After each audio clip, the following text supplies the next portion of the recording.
ओम नमः शिवाय. श्री सद्गुरुनाथ महाराज की जय. परमपूज्य गुरुदेवता श्री कलावती माता की जय. जय राधे कृष्ण, जय गोपाल कृष्ण, श्री गुरुदेव दत्त. ओम नमः शिवाय. आजचा अनुभव खूप सुंदर प्रेमला खोत म्हणून आहेत, त्यांनी हा अनुभव शेअर केला आहे. खूप वेळ हा अनुभव तयार करायला लागले, होतच नाही आहे. तर प्रेमलताईंनी हा जो अनुभव शेअर केला आहे सांगलीमधून आहेत त्या, असं का व्हायला लागले. सांगलीमधून आहेत ताई आणि सासर त्यांचं कोल्हापूर आहे. तर ताई म्हणत होत्या गेली 9 वर्ष झालं मी आईंच्या मार्गामध्ये आहे आणि म्हणजे 9 वर्षापूर्वी मला म्हणजे आई कधी माहीतच नव्हत्या. मी सांगलीचीच आहे म्हणतात. आई माहितीच नव्हत्या असं होणं शक्यच नाही. मला माहिती होतं आईंचं वगैरे. पण मी ना असंच थोडं ह्या गुरूंचं करायची, थोडं त्या गुरूंचं करायची, असं वृत्ती होती ना म्हणतात 9 वर्षापूर्वी. म्हणजे थोडे दिवस मी गोंदवलेकर महाराजांचं, थोडे दिवस स्वामी समर्थांचं, असं हे म्हणजे ह्या मंदिरमध्ये थोडे दिवस जायचं, त्या मंदिरमध्ये थोडे दिवस जायचं, असं हे माझी वृत्ती होती म्हणतात. आणि 9 वर्षापूर्वी 9-10 वर्षापूर्वी म्हणतात ज्यावेळेला माझं कॉलेज कंप्लीट झालं, बी-ए केलं म्हणतात मी आणि कॉलेज कंप्लीट झालं. आपण म्हणतोय ना म्हणतात, की भले आपण म्हणजे अ, गुरूंचं खूप केलं नाही, पण वाईट मार्गात नसेन आणि थोडंफार भक्ती मार्गात असेन, तर गुरु लवकर चांगल्या मार्गाला आणतात आणि आपला उद्धार करतात. तसं मी कधीही एवढं कॉलेज केलं म्हणतात. कधीही आई-वडिलांच्या नावाला कुठं गालबोट लागावं असं कधीही मी वागले नाही म्हणतात. कधीच नाही. माझ्या 2-3 मैत्रिणी होत्या, तर त्यांचं तसं वागणं दिसल्यानंतर मी त्यांच्यापासून सुद्धा लांब झाले म्हणतात. असं काही नाही की मला अ, घरून खूप हे होतं. खूप माझ्या घरी मला फ्रीडम होतं म्हणतात. मला उलट सगळे म्हणायचे, "तू हे शिक, ते शिक, गाडी शिक, गाडी तुला घेऊन देतो, गाडी घेऊन जा." कधी गरज नाही वाटली म्हणतात. का सांगू का म्हणतात, मी भले एक गुरु असं पकडले नव्हते. पण मी पहिल्यापासून ना थोडी आध्यात्मिक होते म्हणतात. म्हणजे मला छान वाटायचं.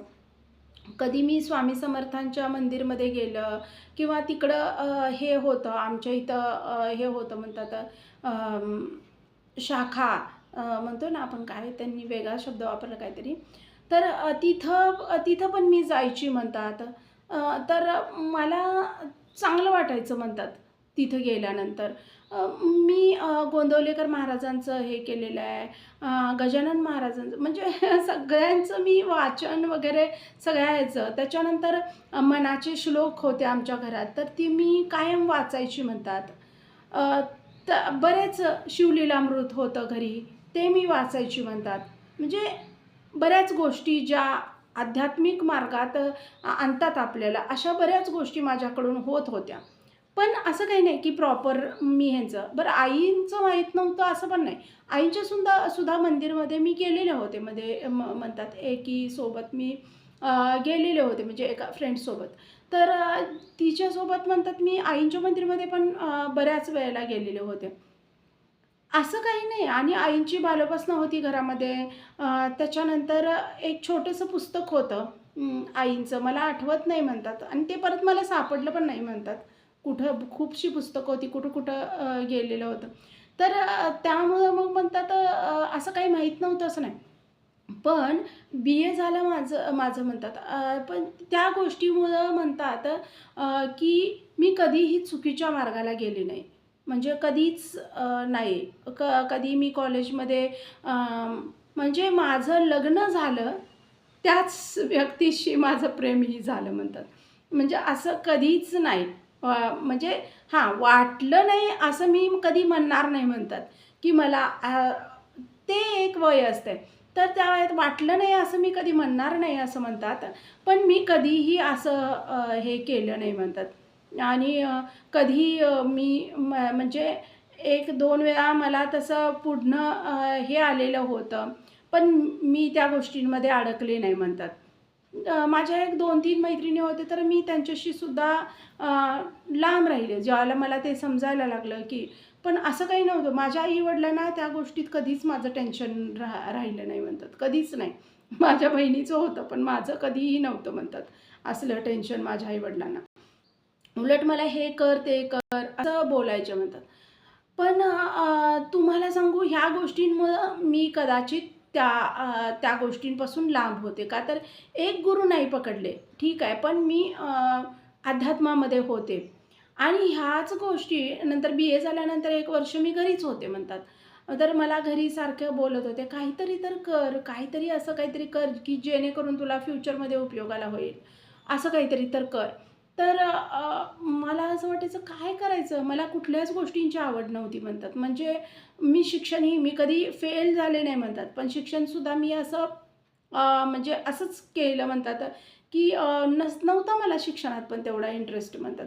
पण मी कधी कुठल्या इयरला कधी फेल झाले, कुठल्या वर्षी फेल झाले, असं काही नाही झालं म्हणतात. मी अगदी क्लिअर पास होत खूपशे जास्त पर्सेंटेज नाही, पण मी कधी 60च्या पण खाली आले नाही म्हणतात.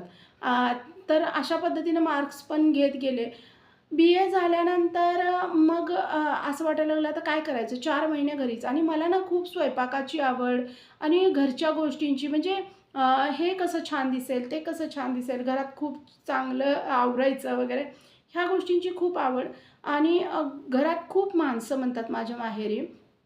आजी, आजोबा, काका काकांनी लग्न केलं नाही म्हणतात माझ्या. तर काका, आई-वडील, त्याच्यानंतर बहीण, मी, भाऊ हे एवढं मोठं फॅमिली आमची होती म्हणतात.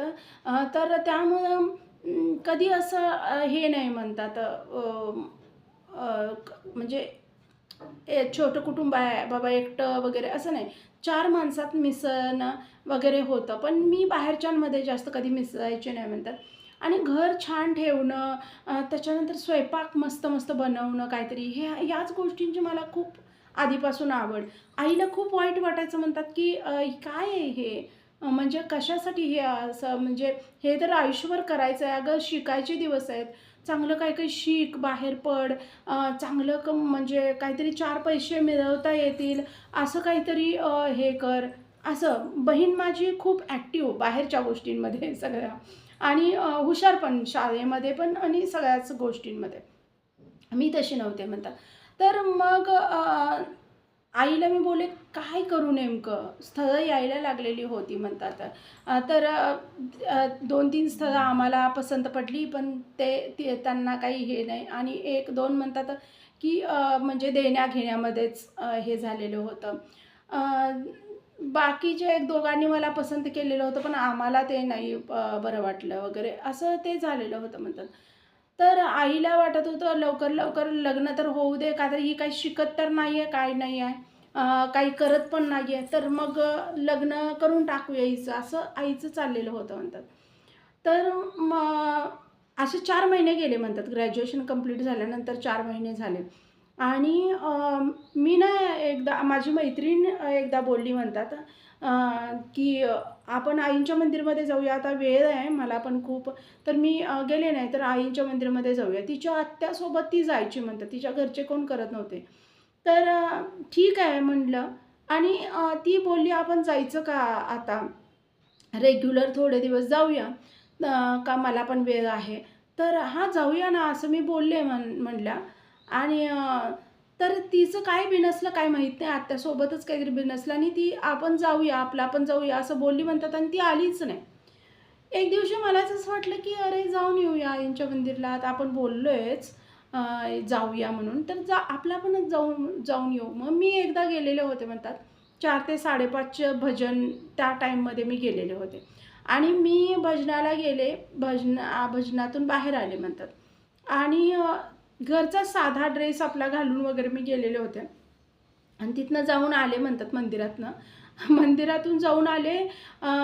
मी अजून थोडंसंच पुढं आलेले होते. तोपर्यंत आईचा फोन आला म्हणतात, की पाहुणे यायला लागलेत आणि अचानकच ते आलेत आणि माझ्या मावशीनं पाठवलेले होते. तर ते अचानकच यायला लागले, तर पटकन ये, साडी वगैरे नेसून पटकन. तर घरी गाडी होती, पण मी ती कधीच शिकलेली नव्हती म्हणतात. इतके घरी ओरडायचे मला. माझी बहीण चालवायची, भाऊ चालवायचा, पण मी कधीही गाडी चालवायची नाही. तर मग मी गाडी नव्हती काय नाही. मग मी चालत जाईपर्यंत पाहुणे घरी येऊन बसलेले होते म्हणतात. आणि मग मी तिथूनच हे केलं तर जरा ती मंदिरात गेलेली होती आणि थोडंसं आवरेपर्यंत तर त्यांच्यामध्ये दोघी लेडीज ज्या होत्या, त्या काय बोलल्या, "असू दे, जशी आहे तसं दाखवा. काही आता साडी वगैरे तिला नेसायला लावू नका." तर मग आईनं मग मला बोलली, "आता असू दे जसं आहे तसं." आणि पटकन नुसतं तोंडाला फक्त मी पावडर लावली म्हणतात आणि मी येऊन बसले म्हणतात. आणि ज्यावेळेला मी मुलाकडे बघितलं, त्यावेळेला मी एवढी शॉक झाले म्हणतात. अरे बापरे! हा मुलगा काय आपल्याला पसंत करणार? आणि मी मी नंतर विषयच तो सोडून दिला. म्हणजे त्याच वेळेला मी तो विषय सोडून दिला. इतका सुंदर हा मुलगा आणि मला माहितीच नव्हतं. अचानकच ते आले, त्यामुळे काय करतोय, काय बाकी काही माहितीच नव्हतं म्हणतात. आणि नंतर बोलताना एकदम त्यांनी बोलले, की ते आईंच्या मार्गातले आहेत. मला एवढं आश्चर्य वाटलं, अरे आपण आत्ता तर आईंच्या मंदिरामधून जाऊन आलोय. तिथून येता-येताच ही लोकं बघायला आलेत पहिल्यांदाच. आणि मग मी आणखी एकदा परत मुलाकडे नीट बघितलं म्हणतात. त्या आईच्या मार्गातले आहेत म्हटल्यावर मी परत मुलाकडे नीट बघितलं म्हणतात. कुठेतरी मनात एक वेगळं हे वाटलं म्हणतात, की हे आपल्यासाठी आहे काय? पण मी त्या मुलाकडे आणखी एकदा बघितल्यानंतर मी म्हटलं, "बापरे! हा तर आपल्याला पसंतच नाही करणार." म्हणजे इतका सुंदर. तर आई सासू जी होती तिच्याकडे पण बघितलं. तीही इतकी सुंदर. ती का मला करून घेईल? असं कुठेतरी माझ्या मनात आलं. आणि झालं बोलणं वगैरे झालं. तर ते बोलले, की "तुम्हाला काही बोलायचं आहे का?" तर मीच तयार नव्हते. तर मुलीला बोलायचं असेल तर मी तयार आहे बोलायला. असं ते बोलले म्हणल्या, तर "नाही, नाही मला काही बोलायचं नाही." आई माझी इतकी चिडली की "अरे तुला बोलायला देत होते ते. तुला काही वाटत असलं, विचारलं असतंस, केलं असतं." तर ते जाऊ दे असं वाटलं मला. पण तुम्हाला सांगू नंतर कळलं हा मुलगा इंजिनिअर आहे. अरे बापरे! म्हटलं हा बी-टेक इंजिनिअर आणि मी कुठं मग मी विषयच तो हे केलं. नंतर ते सगळं कळल्यानंतर मावशी वगैरे मावशीनं ते पाठवलेलं होतं. मावशी बोलली, "खूप श्रीमंत, खूप सुंदर घर आहे आणि खूप मुलगा वगैरे सगळं चांगलं, शेती वगैरे खूप आहे त्यांना," वगैरे असं सांगितल्यानंतर आई पण नंतर ते गेल्यानंतर आई म्हणायला लागली, "ह्यांच्या अपेक्षा" का तर 1-2 असंच माझी मोडलेली होती म्हणतात, ठरवण्याच्या ह्याच्यातून, देण्या-घेण्याच्या ह्याच्यातून. आई बोलली, "आपल्याला 2 मुले आहेत बाबा, आपल्याला काय जास्त देणं-घेणं जमणार पण नाही आणि आम्हाला द्यायचं आमच्या मुली चांगल्या आहेत, एवढी चांगली सोन्यासारखी पोरगी देणार. आपण काय तसल्या हे करणार, निम्मे-निम्मे काय खर्च असेल, जे काय असेल ते त्यांचं निम्मं, आपलं निम्मं. अशा पद्धतीनं लग्न करायचं असलं तर ठीक आहे, नसलं तर जाऊ दे तिकडं." आणि माझी पोरगी भरपूर गुणाची आहे. माझी पोरगी माझ्याजवळ राहिली तरी चालेल. ती दुसरी आहे, तिला फक्त मला करून द्यायचं आहे. पण हिला अगदी व्यवस्थित बघून देणार आम्ही. का तर माझा स्वभाव मुळात जरा वेगळा होता. तर त्या म्हणतात त्यांनी ज्यावेळेला गेले, त्यावेळेला त्या आई मी म्हटलं, "आई त्यांनी आईंच्या मार्गातले आहेत. मी आत्ता आईंच्या मंदिरमधून जाऊन आले. तर असं काही असेल काय गं?" तर आई म्हटली, "काय माहिती आता." पण एवढे श्रीमंत आहेत, श्रीमंतांच्या माहिती आहे ना तुला, त्यांच्यात ते वागणं पण तसंच असतंय, त्यांच्या मागण्या पण तशाच असतात. त्या बायकांचे दागिने बघूनच मी विचार करत होते, ह्यांनी तुला किती मागतील आमच्याकडनं? आमच्याकडं नाही बाबा तेवढं.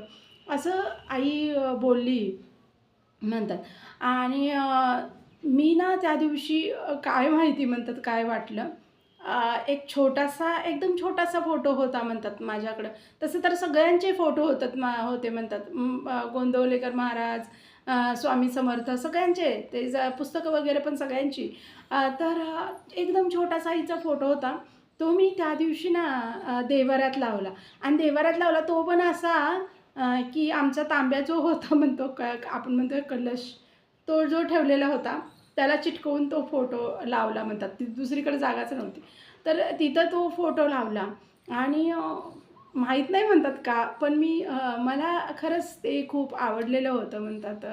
तो मुलगा आवडलेला होता. सगळ्या दृष्टीने ते मला आवडलेलं होतं म्हणतात. तर मी नामस्मरण करायला बसले म्हणतात त्या दिवशी संध्याकाळी. आई मला बोलली, "जेवायचं आहे, हे काय आता सोंग वगैरे करायला बसलेस?" तर "नाही थांब थोडं." तर 20 मिनिटं मी नामस्मरण त्या दिवशी पहिल्यांदा केलं होतं म्हणतात, ओम नमः शिवायचं.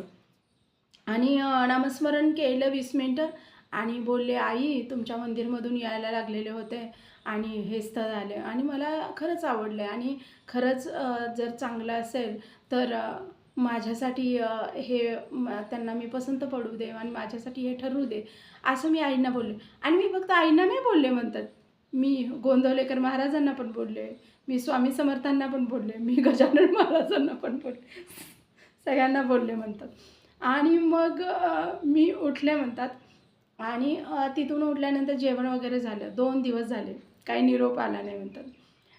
आई बोलली, "कुठलं काय आणि ते पोरगं एवढं सुंदर."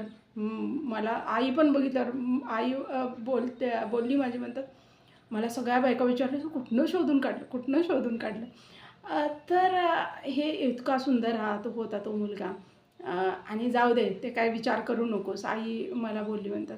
मला पण कुठेतरी निराश वाटलं. पण 2 दिवस मी 20-20 मिनिटं नामस्मरण करत होते आणि परत 2-3 दिवसांनी मी मंदिरात आणि परत जाऊन आले.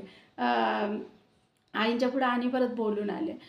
आणि तुम्हाला सांगू नंतर आणि म्हणजे एक महत्त्वाची गोष्ट यातनं सांगायची आहे त्यांना.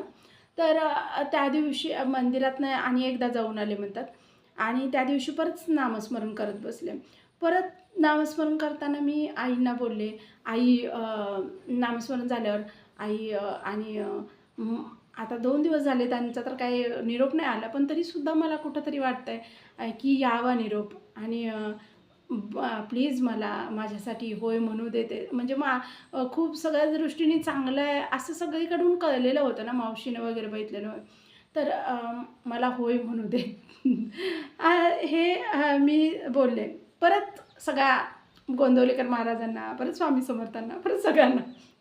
म्हणजे हे जे अनुभव येतायत आपल्यापर्यंत, हे गुरु आपल्याला मुद्दाम सांगण्यासाठी हे अनुभव आपल्यापर्यंत देत आहेत. हे सगळ्यांना आपल्याला लक्षात आलं पाहिजे.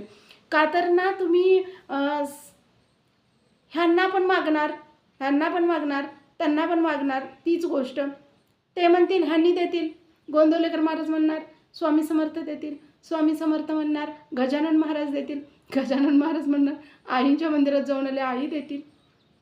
मग कुणाकडं नक्की म्हणजे कुठल्या संतांनी, कुठल्या देवानं नक्की तुमचं ऐकलं पाहिजे? तुम्ही सगळ्यांना बोलवताय ना ॲट अ टाईम. तर मग म्हणतात हे परत नामस्मरण झाल्यानंतर आई, गोंदवलेकर महाराज माझी इच्छा पूर्ण करा, स्वामी समर्थ मला होय म्हणू देते, असं मी बोलत होते म्हणतात. आणि 15 दिवस म्हणजे नंतर सोडून दिलं. 5-6 दिवसांनी निरोप नाही आला, लक्षात आलं की नाही होणार नाही आहे. पण 15 दिवस माझं नामस्मरण पण असू दे करूया असं करून मी ते नामस्मरण करत होते म्हणतात 20 मिनिटाचं संध्याकाळी रोज. आणि 15-16 दिवस झाले म्हणतात आणि 16व्या दिवशी माझ्या ते काही लक्षात आलं नाही म्हणतात, अजिबात लक्षात आलं नाही. मी फक्त म्हणलं काय हो आई आणि माझी इच्छा पूर्ण केली नाही तुम्ही आणि ते स्थळ ठरलं असतं तर फार भारी होतं, मला खूप आवडलेलं होतं. आई करा की हो माझी इच्छा पूर्ण. मी फक्त तेवढंच बोलले बरं का. हे कुठंतरी आईंना दाखवून द्यायचं होतं म्हणतात. हे आईंना दाखवून द्यायचं होतं म्हणून कदाचित आणि इतर संतांनाही दाखवून द्यायचं होतं की आम्हाला सगळ्यांना नको तू हाका मारत बसू, एकाच ठिकाणी हाक मार, आम्ही सगळेजण तुला आशीर्वाद देणार. तर मी बोलले आई करा की हो माझी इच्छा पूर्ण, असं मी फक्त बोलले आणि ना मी उठले म्हणतात. 16वा-17वा दिवस होता म्हणतात आणि उठले आणि जेवण म्हणजे मी ते टाईमच ठरवलेलं होतं. तर जेवणं घ्यायसाठी हे केलं. तोपर्यंत फोन आला आणि बाबांना बाबा म्हटले, "अगं त्या पाहुण्यांचा फोन आला आहे." मी फोन सरकवला बाबांच्या इकडं आणि ना परत नामस्मरण आलं आणि बाबांना म्हटलं, "इथं थांबू नका, लांब जाऊन बोला. मला ऐकू यायला नाही पाहिजे, असं जावा, वरती वगैरे जावा." तर बाबा गच्चीवर गेले म्हणतात बोलण्यासाठी. आणि मी परत नामस्मरण आला आणि आता जेवणं घेणार होतो, पण फोन आल्यावर कोण जेवणार ते. आणि परत मी नामस्मरणाला बसले म्हणतात आणि नामस्मरण करायला लागले. तर त्यांचं बोलून झालं एक 5-10 मिनिटांनी बाबा खाली आले आणि बाबा आल्यानंतर आई माझ्याशी बोलायला आली. मी ना असं तिला खुणवलं, "थांब." म्हणजे एक्साइटमेंट तर आतनं इतकी की काही विचारायला नको. पण मी ना आणखी परत नामस्मरण वाढवलं. आणि एक 10 मिनिटं मी नामस्मरण करत बसले आणि नंतर मी म्हटलं, "काय झालं गं?" तर "अगं त्यांनी होकार दिलाय तुला." तर मला ना इतकं तुम्हाला काय सांगू, मला इतकं आतून इतकं म्हणजे हे झालेलं होतं. आनंद म्हणावा का काय, मी आईचा फोटो तो उचलला देवाऱ्यातला आणि अगदी छातीशी धरून मी उड्या मारायला लागले म्हणतात. आणि आई म्हणजे आईला पण इतकं त्या गोष्टीचा आनंद झाला. पण एक क्षणात मला असं वाटलं, की आई इतके दिवसांनी त्यांनी निरोप पाठवला आहे. तो मुलगा इतका शिकलेला आहे. मी बी-ए झालेली. बरं दिसण्यामध्ये पण बघितलं तर मी काही खूप अशी दिसायला असं काही नाही.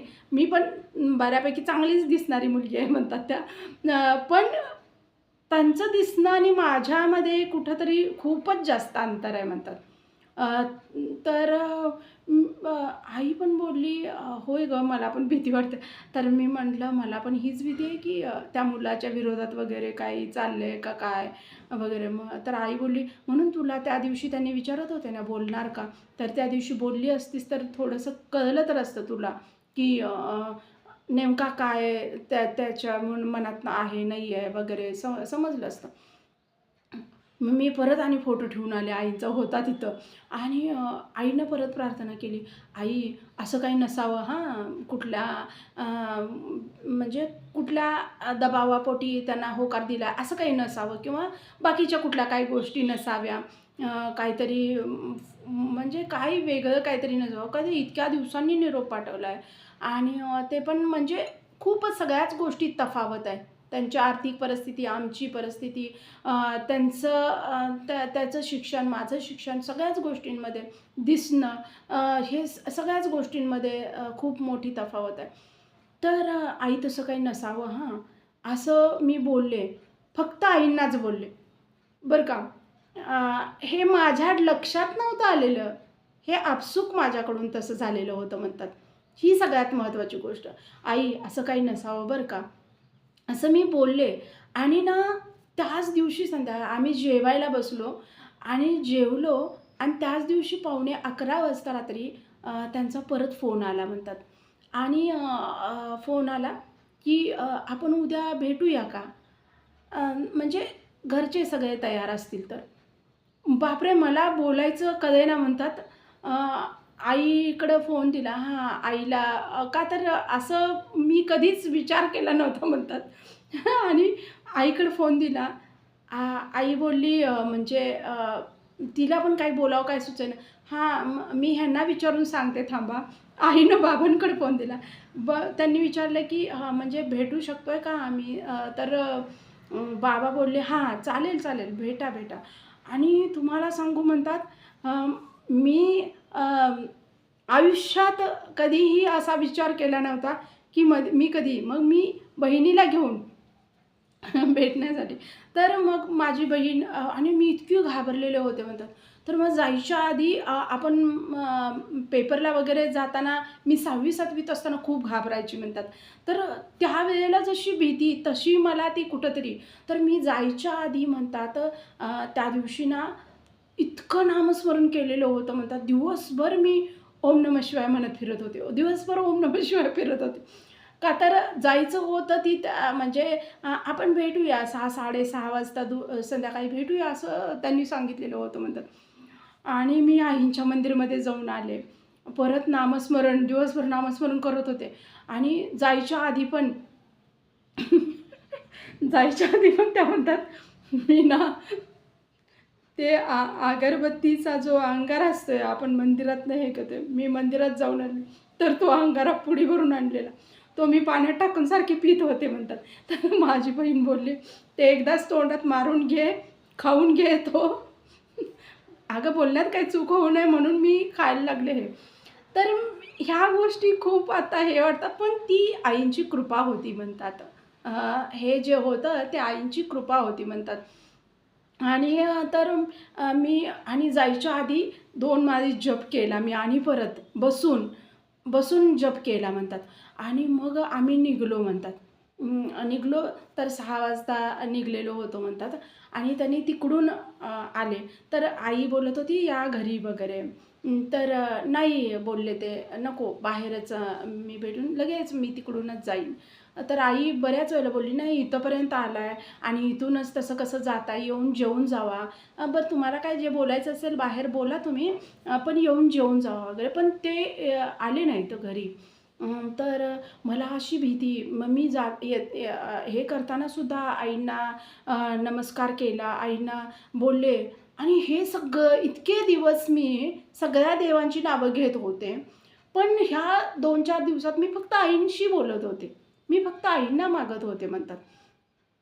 असं ठरवून नाही. माझ्या जर लक्षात आलं असतं ते, तर मी नक्कीच आणि परत गोंदवलेकर महाराज, परत स्वामी समर्थ महाराज, परत गजानन महाराज सगळ्यांना मी परत हे केलं असतं. हे लक्षात नाही आलं. मी फक्त आईंवर माझं लक्ष केंद्रित झालेलं होतं म्हणतात. आणि मी आईंनाच बोलत होते म्हणतात. निघताना पण गाडीवर ज्यावेळेला मी बसले म्हणतात, मी हेच बोलत होते, की आई आणि असं काही बोलू नये त्या मुलानं, की जेणेकरून ना मी खूप कधी आयुष्यात नाही हो, मी कधी कुठल्या मुलाशी हे केलं आणि असं मन तुटावं असं काही त्यानं बोलू नये. त्याचं काहीतरी बाहेर आहे दबावाखाली किंवा नाही म्हणून सांग, असलं काही हे नसावं. असं मी आईंना प्रार्थना करत होते आणि ओम नमः शिवाय, ओम नमः शिवाय म्हणून. आणि तर माझी बहीण त्यावेळेला मला बोललेली म्हणतात, "तो मुलगा ज्यावेळेला समोर येईल, त्यावेळेला पण एक माळ जप करते आणि मग बोलू, असं बोल त्याला." तर ते मला इतकं हे झालेलं म्हणतात. आणि मी ज्यावेळेला गेले म्हणतात, आईंची कृपा बघा म्हणतात. आम्ही ज्यावेळेला भेटायला गेलो म्हणतात, म्हणजे जिथं थांबलेलो होतो, चहा वगैरे, नाश्ता वगैरे घेण्यासाठी आम्ही एका ठिकाणी थांबलो म्हणतात. तर माझी बहीण बोलली, "मला थोडंसं बोलायचं आहे, मी जरा बाहेर जाऊन येते," असं बोलली ती आणि तर त्यावेळेला ना त्यांनी पहिल्यांदा जे मला बोलले, ते ओम नमः शिवाय हे बोललेले होते म्हणतात. आणि इतकं ती गोष्ट माझ्यासाठी इतकी मोठी होती म्हणतात. ज्यावेळेला त्यांनी ओम नमः शिवाय बोलले, त्यावेळेला मी पण ओम नमः शिवाय बोलले आणि मला असं वाटलं, की हा अगदी योग्य व्यक्ती आहे आपल्यासाठी आयुष्यात. तर ते बोलले, "आम्ही ना आईंच्या मार्गातले आहे ना, तर मला खूप." त्यांनी ते बोलण्याच्या आधी एक वाक्य मी बोलले, की तुम्हाला म्हणजे मला एकच बोलायचं आहे, की आपल्यात सगळ्या गोष्टींमध्ये खूपच जास्त तफावत आहे, नाही का? असं मी त्यांना बोलले म्हणतात. तर त्यांनी मला बोलले, आम्ही ना आईंच्या मार्गातले आहे." मला पहिल्यापासून एक गोष्ट वाटत होती, अ, की आईंच्या मार्गातली मुलगी मिळावी मला. मला एवढं आश्चर्य वाटलं म्हणतात, एवढं आश्चर्य मला ते लक्षातच आलं नाही ही गोष्ट म्हणतात. म्हणजे सगळ्या संतांनी मिळून म्हणजे मी थोडं-थोडं का होईना, तोडकं-मोडकं सगळ्या संतांचं मी वाचत होते म्हणतात. मंदिरात जात होते. तर सगळ्यांनी मिळून मला आईंच्या मार्गात आणलेलं होतं म्हणतात. मला कुठं भरकटू नाही दिलं म्हणतात कधी आयुष्यात. सगळ्यांनी मिळून मला आईंच्या मार्गात आणलेलं होतं म्हणतात. त्या संतांनी सगळ्यांनी मिळून. आणि त्यांनी तसं बोलल्यानंतर मला काय बोलावं समजेना. मी म्हटलं, हां, मी आईंच्या मार्गात नव्हते, पण ना मी ह्या 15 तुम्ही ज्या दिवशी मला बघायला आलेला होता, कुठून कॉन्फिडन्स आला तो बोलण्याचा, कसं बोलत गेले. मी इतकं भित्री होते म्हणतात या गोष्टींमध्ये. मला कळेना मी कशी भरभर बोलायला लागले. तुम्ही आला ना त्या दिवशीच मी आईंच्या मंदिरामध्ये गेलेले होते म्हणतात. म्हणजे मी ह्याच्या आधी पण गेलेले होते खूप वर्षांपूर्वी. पण त्या दिवशी माझ्या मैत्रिणीचं आणि माझं ठरलेलं आणि ती नाही आली, मग मी एकटीच आईंच्या मंदिरमध्ये गेले आणि तुम्ही आणि ह्या 15-16 दिवसामध्ये सलग माझ्याकडून उपासना घडते. तर त्यांना खूप आनंद झाला. "अरे वाह! खूप छान." अं, पण तरीसुद्धा मी न राहून मला असं वाटलं नव्हतं मी असं पटकन विचारेन म्हणतात. ही सगळी आईंची कृपा होती म्हणतात. तर मी त्यांना विचारलं की तुम्ही एवढे म्हणजे शिक्षणामध्ये एवढी आपल्या तफावत आहे. तर असं तुमचं जी फील्ड आहे त्या ह्याच्यामध्ये अशी एखादी मुलगी नाही का तुम्हाला हे झाली? तर म्हणजे एकच करियर असलं, एकाच टाईपचं शिक्षण असेल, तर आयुष्य जरा सोपं होतंय, असं नाही का वाटत तुम्हाला? असं मी विचारलं म्हणतात. असं काही नाही आहे की एकसारखंच हे असलं पाहिजे. तर माझ्या माझ्या म्हणजे तोंडातून अचानक निघून गेलं म्हणतात ते की दिसण्यात सुद्धा खूप तफावत आहे आपल्या. तर ते खूप हसले म्हणतात त्या गोष्टीवर आणि म्हणजे त्यांनी ओळखलं हिला नेमकं काय म्हणायचं आहे. मी असं डिरेक्टली त्यांना नाही विचारलं, पण ती मला काय म्हणायचं आहे त्यांनी ओळखलं आणि त्यांनी बोलले, "माझं बाहेर काही नाही आहे, असं काही विचार नका तुम्ही करू." असं ते बोलले म्हणतात. इतकं हायसं वाटलं म्हणतात त्या क्षणाला आणि काय झालं माहिती नाही, पण आपोआप माझ्या डोळ्यातून पाणी गळायला लागलं म्हणतात त्यावेळेला. तर नाही तुम्हाला काय म्हणजे म्हणजे काही वेगळं काही आहे का? तुम्हाला काय वाटतंय का? किंवा काय तुमचं काही वेगळं आहे का? असं त्याने नाही, नाही तसं काही नाही. पण ना ही गोष्ट मी आत्ता येताना ना हीच गोष्ट मी आईंशी बोलत येत होते. मला तुम्ही खूप आवडला त्याच वेळेला. असं म्हणजे हे सगळं असलं बोलण्याचं माझं कधी हेच नव्हतं म्हणतात. माझी मानसिकता नव्हती असलं बोलण्याची. पण हे जे बोलवून घेत होत्या, त्या करता करविता माझ्या पाठीमागं कुठेतरी उभ्या होत्या असं वाटलं म्हणतात मला. आणि मी बोलून गेले. मला त्याच दिवशी तुम्ही खूप आवडलेलं. हे हे असं कधी मी कुणाला बोलेन हे हे माझं हेच नव्हतं म्हणतात. पण ते तो दिवस म्हणतात आज तागायत मी 9 वर्षात कधीही विसरू शकले नाही म्हणतात. खूप तो आनंदाचा दिवस होता. तो दिवस म्हणजे अविस्मरणीय सगळ्यात आहे म्हणतात माझ्या आयुष्यातला ताई म्हणत होत्या. खूप भारी म्हणजे कॉलेजमध्ये असं असते ना मुलं-मुलींचं ते म्हणजे ते क्षण, तर मला खूप ते तसं वाटलं म्हणतात आणि त्यांनी ज्यावेळेला बोलले की असं काही नाही आहे आणि मलाही खूप हे तुम्ही सगळ्या दृष्टीने मला आवडलेलं आहे. ते असं बोलल्यानंतर म्हणतात इतकं हायसं वाटलं आणि घरी येताना म्हणजे किती सुंदर आहे हे सगळं जग, असं वाटत होतं म्हणतात. किती सुंदर म्हणजे इतकं कधी जगाकडे हे ह्या दृष्टीनं. पण तुम्हाला सांगू त्या दिवशी मी आले म्हणतात, घरी आले. अगदी म्हणजे इतकं रडले आईंपुढं, ते आनंदाश्रू होते.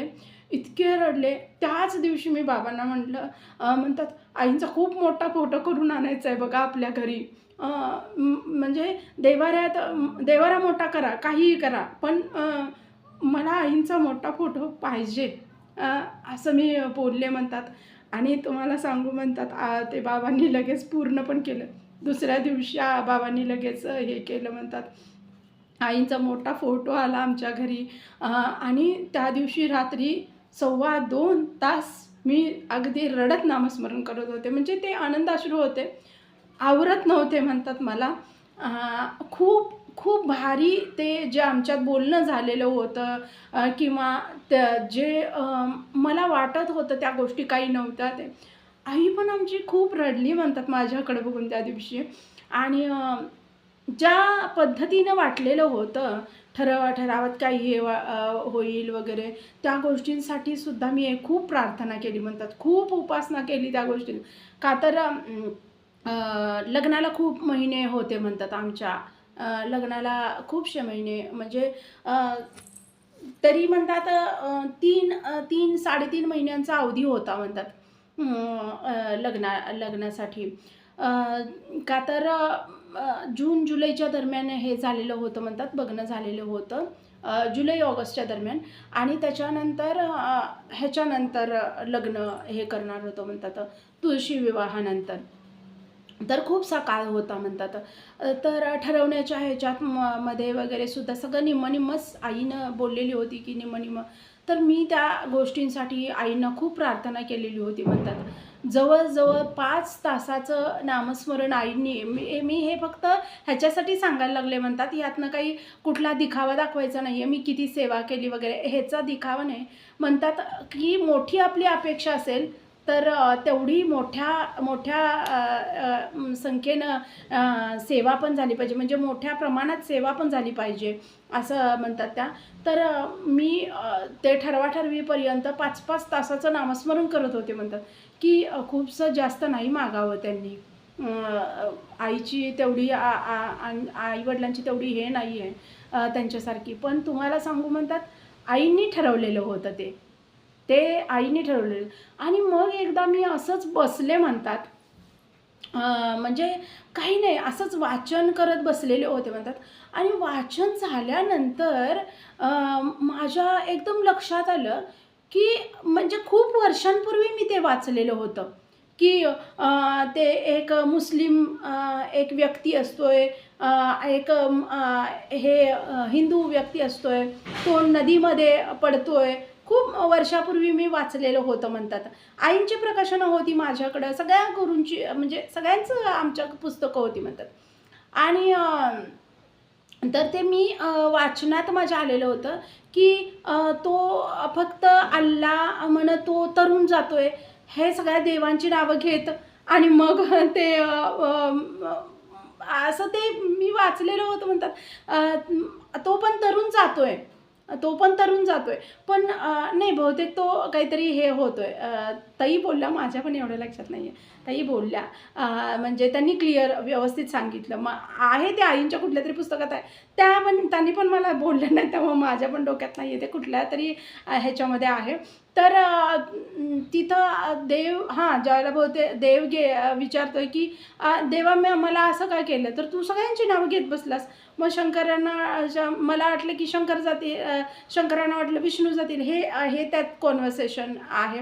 तर मग म्हणतात माझ्या एकदम ते डोक्यात आलं, मी इतके दिवस सगळ्यांना बोलवत होते, म्हणून कदाचित देव येत नसते, म्हणून कदाचित आईने का तर 16-17 दिवस उपासना चालू होती. आणि ते माझ्याकडून विचारायचंच लक्षात राहिलं नाही म्हणतात माझ्या मिस्टरांना. आणि मग मला असं वाटलं, मी आता इतके दिवस फक्त आईंनाच, कुठल्याच संतांचं हे करत नाही आहे. कदाचित त्यांनी रुसले तर नसतील ना, मी फक्त आईंनाच हे करते. तर ती गोष्ट आठवल्यानंतर मला एकदम वाटलं, नाही, नाही आणि ह्याच्यासाठीच माझी इच्छा पूर्ण होत नव्हती. या गोष्टीमुळेच माझी इच्छा पूर्ण होत नव्हती. असं आणि ना मग मी ज्यावेळेला मिस्टरांना माझ्या फोन लावला आणि फोनवर मी विचारलं, "नाही तुम्ही ह्याच्या वेळेला एवढा दिवस का हो घेतले? पसंत होतं, हे होतं. तुम्ही म्हणजे 16-17 दिवस असा निरोप काहीच पाठवलेलं नव्हतं. तर असं का?" तर मुलाची चौकशी करतातच ना सगळेजण बाहेरून. मग तुझ्या इथून तुझ्या मावशीकडून तुम्हाला सगळं समजलेलं होतं. पण आम्हाला तुझी चौकशी करावी लागेल ना. तर माझे पण लोकं चौकशी वगैरे करणार बाहेर, बघणार की कशी आहे मुलगी, काय आहे. त्याशिवाय कसं हे होईल. तर माझी पण लोकं चौकशी करत होती वगैरे.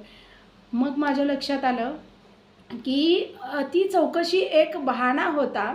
म्हणजे एक हे होतं. पण खऱ्या अर्थानं आईंना फक्त हेच पाहिजे होतं, इतर संतांनाही हेच पाहिजे होतं, की मी फक्त त्यांच्याकडे मागावं. सगळ्या देवांना नको, 17 देवांना मी संकटात टाकावं.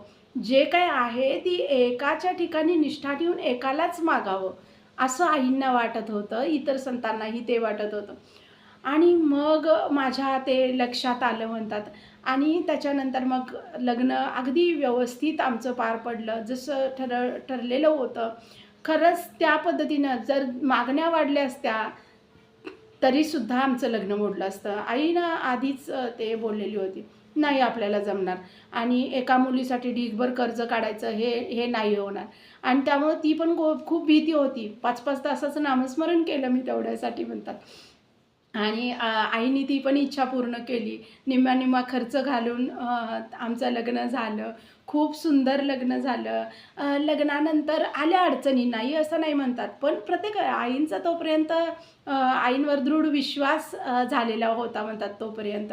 आणि खूप सेवा झाली म्हणतात लग्नाच्या आधी. लग्न होण्याच्या आधी खूप सेवा झाली म्हणतात. तो तो जो काळ मिळालेला होता, म्हणजे आईंना मी काहीतरी शिकावं, जे आईला वाटत होतं, की तो तो 1 वर्षाचा काळ होता, त्यात काहीतरी मी शिकावं, असं जे आईला वाटत होतं. तर आईंना मला हे शिकवायचं होतं अध्यात्म. आणि खूप खूप सेवा झाली म्हणतात त्या काळामध्ये. असं नाही की लग्न ठरलं आहे म्हणजे मग मी वाहतच तर नाही. आणि माझे मिस्टरही आईंच्या मार्गात होते, त्यामुळं अ, असं काही झालं नाही म्हणतात. आम्ही खूप दोघांनी खूप सेवा केली त्या काळामध्ये आणि त्या सेवेचा आम्हाला खूप फायदा झाला म्हणतात लग्नानंतर. एक 2-3 वर्षानंतर थोड्याशा अडचणी आल्या, खूप प्रॉब्लेम पण आले. अ, तर त्याला मात करण्यासाठी आईनी खूप मोठी ताकद दिली म्हणतात. आणि झालं म्हणतात आता ह्या 3 वर्ष झाली म्हणतात, मुलगा झाला मला. सगळ्या गोष्टींमधून आम्ही पार झालो म्हणतात. सगळ्या गोष्टी छान चालू आहेत आईंच्या कृपेनं. 8-9 वर्षाची सेवा आईने करून घेतल्या. आयुष्यभर अशीच सेवा करून घ्यावी हीच आईंच्या चरणी प्रार्थना आहे म्हणतात. तर हीच सगळ्यात महत्त्वाची गोष्ट आहे, की एक देव, एक गुरु, एक नाम. हेच तुम्हाला नेणार. तुम्ही 1000 देव जर देव्हाऱ्यात बसवून सगळ्यांनाच मागत सुटला, तर तुमच्या इच्छा कधीही पूर्ण होणार नाहीत. एकाच देवाला, एकाच गुरूंना आणि एकाच नामाला पकडून राहा. सगळ्या गोष्टीतून तुम्ही पार होणार, असं ताई म्हणत होत्या. तर असे छान छान अनुभव सगळ्यांना होऊ देत. व्हिडिओ आवडला तर लाईक, शेअर आणि सबस्क्राईब. श्री सद्गुरुनाथ महाराज की जय. परमपूज्य गुरुदेवता श्री कलावती माता की जय. जय राधे कृष्ण, जय गोपाल कृष्ण. श्री गुरुदेव दत्त. ओम नमः शिवाय.